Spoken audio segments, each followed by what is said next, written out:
नमस्कार। आप सभी का एक बार फिर से स्वागत है और हम अपवाह तंत्र हमारी पिछली सीरीज में पढ़ना शुरू कर चुके हैं। अपवाह तंत्र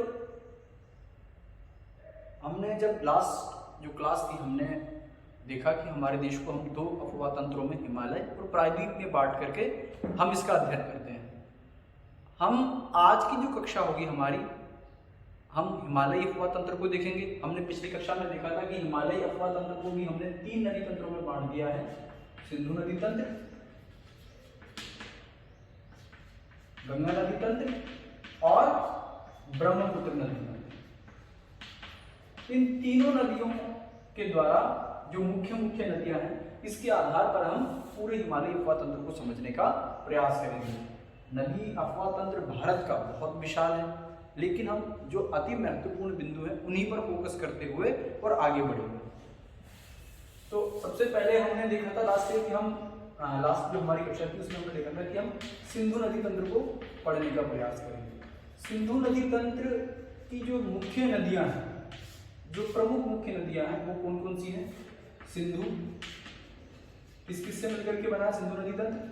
सिंधु, झेलम, चेनाब या चिनाब भी इसको कह देते हैं, रावी, ब्यास और सतलुज या सतलज। ये 6 प्रमुख नदियां इस पूरे सिंधु नदी तंत्र का निर्माण करती हैं और हम इन 6 नदियों को अलग अलग पढ़ने का प्रयास करेंगे। हम प्रत्येक नदी के लिए हम एक निश्चित बिंदु रखेंगे। हम उद्गम देखेंगे, उद्गम के साथ संभव अगर महत्वपूर्ण हुआ तो हम उसकी लंबाई भी देखेंगे। इसके अलावा हम ये देखेंगे, लंबाई के साथ साथ हम ये भी जानने के प्रयास करेंगे कि उसके बहुत महत्वपूर्ण जो बिंदु है वो क्या है, इसकी सहायक नदियां कौन कौन सी हैं, ये हम समझने का प्रयास करेंगे। सहायक नदियां बहुत इंपॉर्टेंट एस्पेक्ट होता है, जहां बहुत आवश्यक होगा वहां देखेंगे सहायक नदी। और इसके बाद इसका भैया तो किसी नदी में मिल रही है, उसका विलय कहाँ हो रहा है, किसी नदी में हो रहा है या सीधे सागर में जाकर के गिर रही है, और उससे जुड़ी हुई अन्य जो महत्वपूर्ण बिंदु है वो भी हम देखते हुए चलेंगे। तो सबसे पहले सिंधु नदी तंत्र की जो प्रमुख नदी है, सबसे प्रमुख जिसके नाम के आधार पर ये पूरे नदी तंत्र का निर्माण हुआ है, वो है हमारी सिंधु। तो हम सिंधु से ही पढ़ना शुरू करते हैं। सिंधु इस पूरे नदी तंत्र की सबसे प्रमुख और सबसे बड़ी नदी है। अगर हम बात करें इसके उद्गम की, सिंधु नदी के उद्गम की, तो सिंधु नदी कैलाश मानसरोवर जो झील है,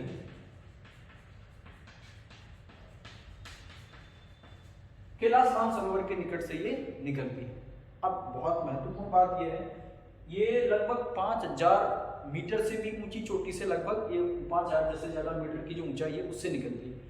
यहां से 2 नदियां निकलती हैं। एक तो सिंधु नदी निकलती है जो पश्चिम और उत्तर पश्चिम की ओर बहती है। दूसरी नदी इसके बहुत पास से निकलती है जिसका नाम ब्रह्मपुत्र, जो हम अगले जो हमारा हिमालयी नदी तंत्र का हम जो रिवर सिस्टम उसमें देखेंगे, वो बिल्कुल विपरीत बहती हुई पूरब और दक्षिण पश्चिम दिशा में, पूरब और दक्षिण पूर्व दिशा की ओर बहती हुई तिब्बत के क्षेत्र से बहती। 2 नदियां निकल रही है, एक इधर निकल रही है और एक इधर निकल रही है। आगे भी हम इसको समझेंगे। कैलाश मानसरोवर के निकट से ही निकलती है। इसकी अगर हम लंबाई की बात करें तो इसकी लंबाई है 2880 किलोमीटर, बहुत बड़ी नदी है। इसमें से लगभग 1200 किलोमीटर के आसपास ये हमारे देश में बहती है, भारत में बहती है।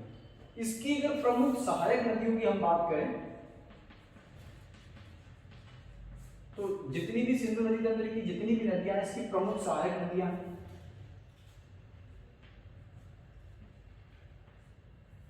जिसमें अगर भारत की तरफ से हम बात करें तो चेनाब और सतलज, इसके अलावा श्योक, जास्कर,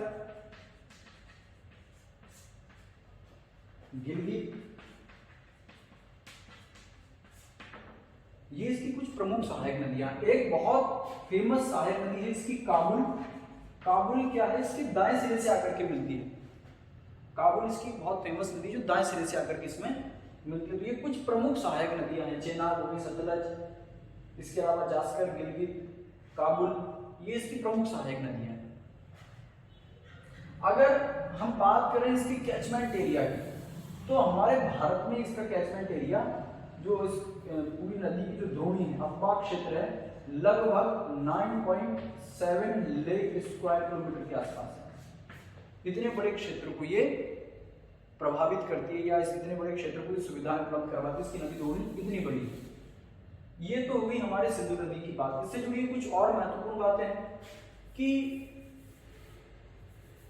ये नंगा पर्वत के उत्तर में, नंगा पर्वत अभी पीओके में सिचुएटेड है, उसके उत्तर में बुंजी नामक एक स्थान है। बुंजी नामक स्थान पर यह नदी 5181 मीटर गहरा गॉर्ज का निर्माण करती है। 5181 मीटर गहरा गॉर्ज बहुत गहरी घाटी है। वास्तविकता में क्या है, सिंधु नदी जो है एक पूर्ववर्ती प्रकार की नदी है, एंटीसीडेंट रिवर है। और पूर्ववर्ती नदी क्या होती है, हम पहले समझ चुके हैं कि यदि किसी नदी का उद्गम किसी स्थल रूप के विकास से पहले हो जाता है, तो वो नदी अपनी धारा को प्रभावित किए बिना अपने मार्ग का अनुसरण करती है, जो मार्ग, जो अवरोध उसके रास्ते में आ रहा है उसको काट करके। सिंधु नदी जो है हिमालय के उत्थान से पहले इस पूरे क्षेत्र में बह रही है। सिंधु है, सतलज है, इसके अलावा 2-3 नदियां और भी हैं जो, अगर हम फेमस नदियों की बात करें हमारे भारत के परिप्रेक्ष्य में, तो सिंधु और सतलज 2 ऐसी नदियां हैं जो एंटीसीडेंट रिवर का उदाहरण है, पूर्ववर्ती नदियों का उदाहरण है। और पूर्ववर्ती नदियां वे नदियां होती हैं जो किसी स्थलखंड के उत्थान से पूर्व उस क्षेत्र में बह रही होती हैं। तो जब हिमालय बना उससे पहले सिंधु नदी इस पूरे क्षेत्र में बह रही थी। हिमालय के उत्थान तो हुआ, लेकिन सिंधु नदी के मार्ग में जो उत्थान हुआ उसने उसको काटना शुरू कर दिया, और हिमालय तो उत्थित होता गया, लेकिन सिंधु नदी की घाटी यथावत रही, और काटते काटते हिमालय ऊंचा होता गया। लेकिन सिंधु नदी ने जो गॉर्ज का निर्माण किया है वो 5181 मीटर गहरा गॉर्ज है। तो ये इससे कुछ जुड़ी हुई। इसके अलावा ये मैदानी प्रदेश में प्रवेश करती है, अटक के पास, पाकिस्तान में है, ये मैदानी प्रदेश में प्रवेश करती है। अटक के पहाड़ियों के जो फुटहिल्स रीजन है वहां पर ये मैदानी प्रदेश में प्रवेश कर जाती है। बहुत सारी अन्य बातें होती है जो कि भाई पाकिस्तान में कहाँ प्रवेश करती है, तो वो हमारे महत्व की नहीं है। अटक के आसपास से कभी कभार पूछ लिया जाता है कि सिंधु नदी किस क्षेत्र के बाद मैदानी क्षेत्र में प्रवेश करती है, तो वो अटक के पास है। और इसके पास ये बहती हुई फिर अरब सागर में ले जाती है, कहाँ, कराची के पूर्व की ओर। कराची जो शहर है उसके पूर्व की ओर ये अरब सागर में जाकर के विलीन हो जाती है। तो ये हमारी सिंधु नदी से जुड़ी हुई महत्वपूर्ण बातें होगी।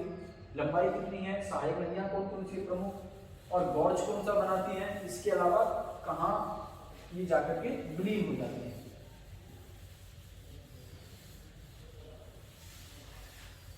सिंधु नदी तंत्र की ही दूसरी, मैं एक इसका मैप ड्रॉ कर देता हूं यहां पे।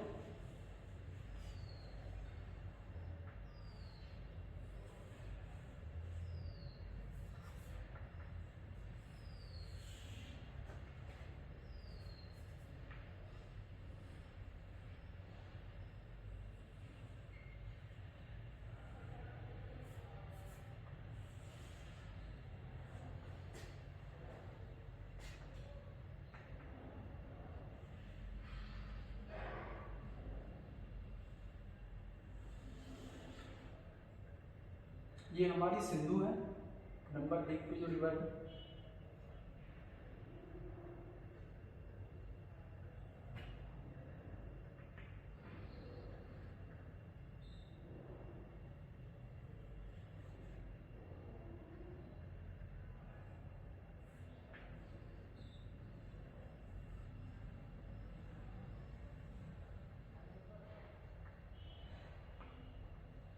सिंधु, ये हमारी झेलम, ये हमारी चेनाब,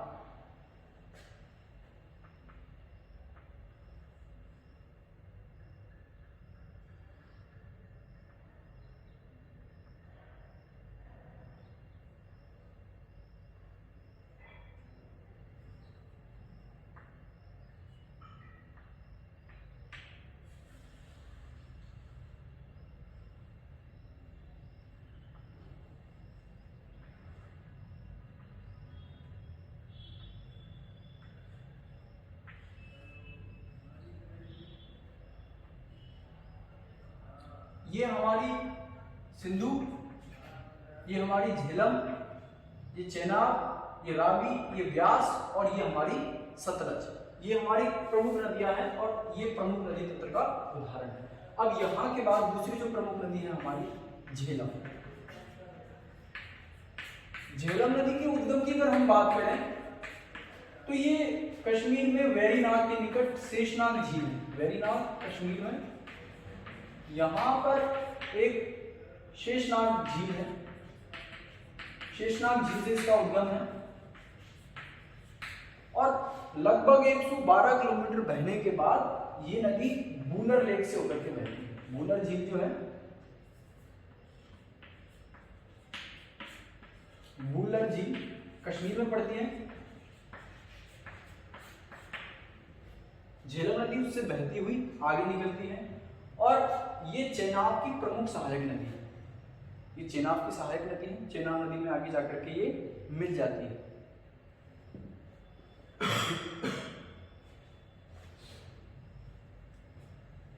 अब इससे जुड़ी हुई कोई ज्यादा महत्वपूर्ण बातें हम डिस्कस नहीं करेंगे। अगर हमारी हर एक नदी के बारे में ज्यादा लंबी बातें डिस्कस करेंगे तो वो हमारे लिए काफी हेडेक वाला काम हो जाएगा।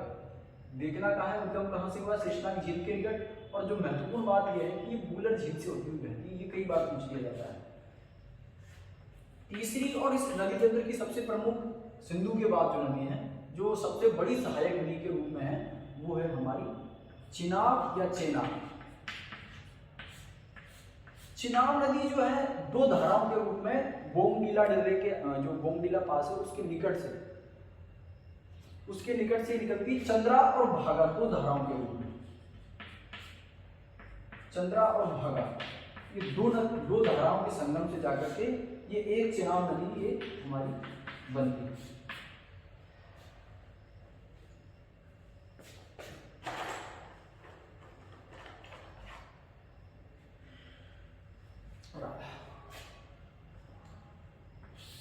ये जो दोनों धाराएं हैं टंडी के आसपास आकर के, टंडी नामक एक स्थान है, टंडी के आसपास आकर के दोनों मिल जाती हैं।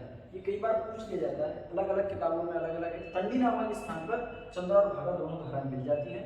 और चिनाब जो है पूरे सिंधु नदी तंत्र की सिंधु की सबसे बड़ी सहायक नदी के रूप में कौन सी है? सबसे महत्वपूर्ण बात ये है इसकी, ये सिंधु की सबसे बड़ी सहायक नदी है।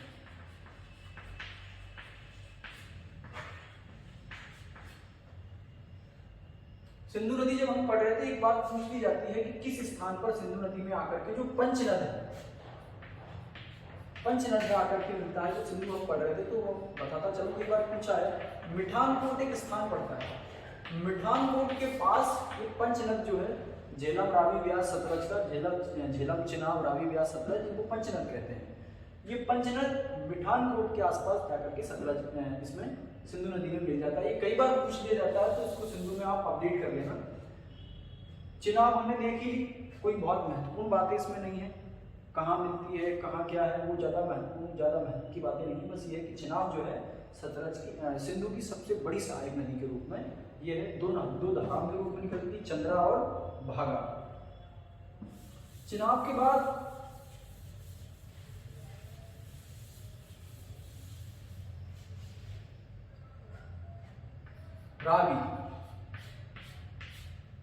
रावी नदी जो है रोहतांग दर्रे के निकट से निकलती है। कुल्लू पहाड़ियों के पास रोहतांग दर्रे के निकट से निकलती है। और ये जो नदी है, इसकी दूसरी महत्वपूर्ण बात यह है कि ये धौलाधार और पीर पंजाल श्रेणी के बीच से बहती है।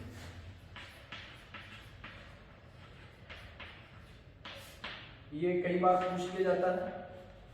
अगर हम सिंधु नदी की बात करें, क्योंकि ये प्रश्न हम वैसे पहले बता चुके हैं, लेकिन फिर भी सिंधु नदी जो है जास्कर और लद्दाख श्रेणी से होकर के दोनों के बीच में बहती है। जास्कर और लद्दाख, ये कई बार पूछा गया है कि सिंधु नदी किन दो पर्वत श्रेणियों के बीच से बहती है। ये चीज रह गई थी तो मैं इसको यहाँ अपडेट कर देता हूँ। जास्कर और लद्दाख, ये दो पर्वत श्रेणियां जो है हमारे ट्रांस हिमालय की, उसके बीच से सिंधु नदी बहती है। ऐसे ही रावी जो है धौलाधार और पीर पंजाल श्रेणियों के बीच में से बहती है। इसके साथ ही ये महान हिमालय और पीर पंजाल के बीच में से भी बहती है रावी नदी। इस बहुत सारी नदी परियोजनाएं हैं। जब हम ये पूरा रिवर सिस्टम पढ़ लेंगे, हम यहाँ पर एक बात बता देना चाहते हैं आपको कि हम जो मुख्य मुख्य नदी परियोजनाएं हैं, जैसे हम सिंधु नदी तंत्र जब पढ़ लेंगे तो इसकी से जुड़ी हुई जो मुख्य मुख्य नदी परियोजनाएं हैं, हम उनका अध्ययन भी साथ के साथ करते हुए चलेंगे, ताकि हम अलग से नदी परियोजनाओं वाला एक पूरा टॉपिक है उसको लेकर के ना चलें, हम कोरिलेट करते हुए पढ़ते हुए चलेंगे। जैसे हमने अभी ये सिंधु नदी तंत्र पढ़ लिया, फिर इस पर जो प्रमुख नदी घाटी परियोजनाएं जो है, या सिंचाई परियोजनाएं हैं, या जल विद्युत परियोजनाएं हैं, हम उनको इनके साथ पढ़ते हुए चलेंगे तो ज्यादा आसान हमारे लिए हो जाएगा। ब्यास नदी, ये ब्यास कुंड के पास से निकलती है, वही रोहतांग दर्रे के पास में ब्यास कुंड है, वहां से निकलती है और ये जाकर के सतलज में मिल जाती है, इसकी सहायक नदी सतलज में। अब इनमें कोई बहुत महत्वपूर्ण खास बात नहीं, ब्यास, अब इसमें जो जुड़ी महत्वपूर्ण बात है तो थोड़ा सा बता दूं यहाँ पर। ब्यास जो है जहां पर सतलज में मिलती है, ब्यास और सतलज के संगम पर हरिके बैराज बनाया गया है, हरिके बैराज। और हरिके बैराज वो जगह है जहां से हमारी इंदिरा गांधी कैनाल परियोजना या इंदिरा गांधी नहर परियोजना का शुभारंभ होता है। इंदिरा गांधी नहर परियोजना यहीं से निकाली गई है, हरिके बैराज से। हरिके बैराज स्थित कहाँ है? तो ब्यास और सतलज नदियों का जो संगम है दोनों पर ये हरिके बैराज स्थित है। और सबसे जो अन्य महत्वपूर्ण नदी एक और है ब्यास के बाद, वो है हमारी सतलज। आप सोच रहे होंगे कि मैं इतना रेपिडली क्यों चल रहा हूँ। अगर रिवर सिस्टम को हम बहुत ध्यान से और डीपली पढ़ेंगे, क्या क्या जो बहुत महत्वपूर्ण बिंदु है केवल उन पर डिस्कस करते हुए चल रहे हैं, जैसे जहाँ से प्रश्न आने की संभावना रहती है। थोड़ा बहुत आप खुद से पढ़ेंगे किताबों के साथ साथ, तो जो अनछुए फैक्ट है वो आप पढ़ते हुए चले जाएंगे। 15 से 20 मिनट में हम लिमिटेड चीज़ें कवर कर सकते हैं। ऑनलाइन टीचिंग को हम क्लास टीचिंग से कंपेयर नहीं कर सकते, क्योंकि लिमिटेशन ऑफ रिसोर्सेज है हमारे पास। हम ऐसा नहीं कि कोई 1 घंटे का वीडियो आपको रिकॉर्ड करके दे सके, इसलिए यहाँ पर जो बहुत महत्वपूर्ण बातें हम उन्हीं को केवल डिस्कस कर रहे हैं। सतलज जो है ये भी कैलाश मानसरोवर के निकट से निकलती है। राकसताल, कैलाश मानसरोवर के निकट राकसताल नाम से एक झील है, ये राकसताल के निकट से निकलती है और शिवकीला दर्रे से भारत में प्रवेश करती है।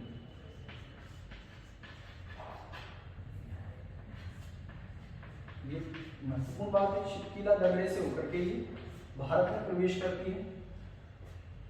भारत में इस नदी का बहुत ज्यादा इंपोर्टेंस है सतलज का। रावी नदी जो है पंजाब के लिए बहुत इंपोर्टेंट है, इसमें आप ध्यान रखना, ये रावी नदी जो है पंजाब के लिए बहुत महत्वपूर्ण नदी है। और सतलज जो है पूरे सिंधु नदी तंत्र के साथ साथ भारत के लिए भी बहुत महत्वपूर्ण है। क्यों? क्योंकि इस पर बहुत सारी नदी परियोजनाओं के ऊपर काम किया गया है। तो ये किस लिए महत्वपूर्ण होगी वो हम समझने का प्रयास करेंगे। अभी हम इससे जुड़ी हुई जो मुख्य बातें हैं वो देख लेते हैं। हमने सिंधु नदी तंत्र को देखा, रावी, ब्यास, चेनाब, झेलम और सतलज, ये 5 इसकी जो अन्य सहायक नदियां हैं महत्वपूर्ण जो है, हमने उनको देखा। अब इनसे जुड़ी हुई जो नदी घाटी परियोजना है हम उनको देखना शुरू करेंगे। मुझे लगता है कि वीडियो बहुत लंबा नहीं हो जाएगा, क्योंकि बहुत सारी नदी परियोजनाएं जो हैं वो इस पूरे सिस्टम से जुड़ी हुई है। फिर भी जो आज एक दो होंगी हम उनको कंप्लीट कर लेते हैं, उसके बाद हम बची हुई जो परियोजनाएं रहेंगी वो हम देखेंगे। जो महत्वपूर्ण है उनको हम पहले देख लेते हैं। भाखड़ा नांगल,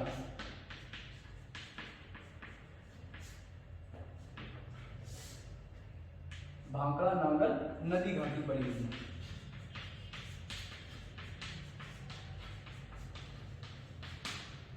भाखड़ा नांगल नदी घाटी परियोजना जो है हमारे देश की सबसे बड़ी नदी घाटी परियोजना है। और भाखड़ा जो बांध है हमारे देश का सबसे ऊंचा और दुनिया का दूसरा सबसे ऊंचा ग्रेविटेशनल बांध है, गुरुत्वीय बांध है। देश का सबसे ऊंचा और दुनिया का दूसरा सबसे ऊंचा गुरुत्वीय बांध है। सबसे ऊंचा चाइना ने ब्रह्मपुत्र नदी पर बनाया है, रिसेंटली बनाया है। गुरुत्वीय बांध जो नदी तल से अगर हम बात करें तो 200 मीटर से अधिक ऊंचा है, और समुद्री तल से बात करें तो 518 मीटर से अधिक ऊंचा है, यानी कि बहुत बड़ा ये जलाशय है। और यहाँ पर जो भाखड़ा नांगल है 2 अलग अलग स्थान है। भाखड़ा जो है हमारा हिमाचल प्रदेश में पड़ता है, नांगल जो है हमारा पंजाब में पड़ता है।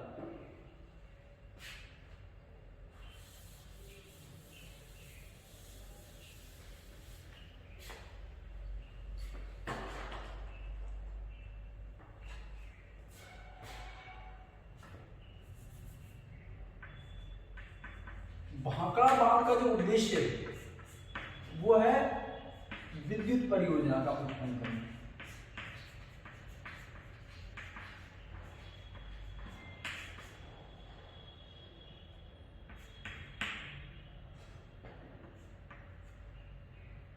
और नांगल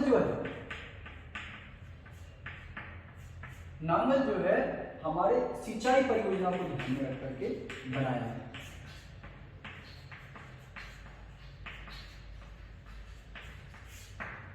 और भाखड़ा बांध के पीछे जो जलाशय है उसको नाम दिया है गोविंद सागर जलाशय, जो इसका रिजर्वोयर है गोविंद सागर झील के रूप में इसको, क्योंकि बहुत बड़ा कैचमेंट इस पूरे बांध का है, तो गोविंद सागर झील के रूप में इसको। तो ये कुछ महत्वपूर्ण बातें भाखड़ा नागर नदी घाटी परियोजना से थी। अन्य और भी जो महत्वपूर्ण परियोजनाएं हैं हम आपको बताएंगे, लेकिन अगली कक्षा में क्योंकि परियोजना खूब सारी है और वीडियो बहुत ज़्यादा लंबा हो जाएगा, तो आज की कक्षा यही समाप्त करते हैं। अगला जो कंटेंट होगा हम अगली वीडियो में प्रोवाइड करेंगे। धन्यवाद।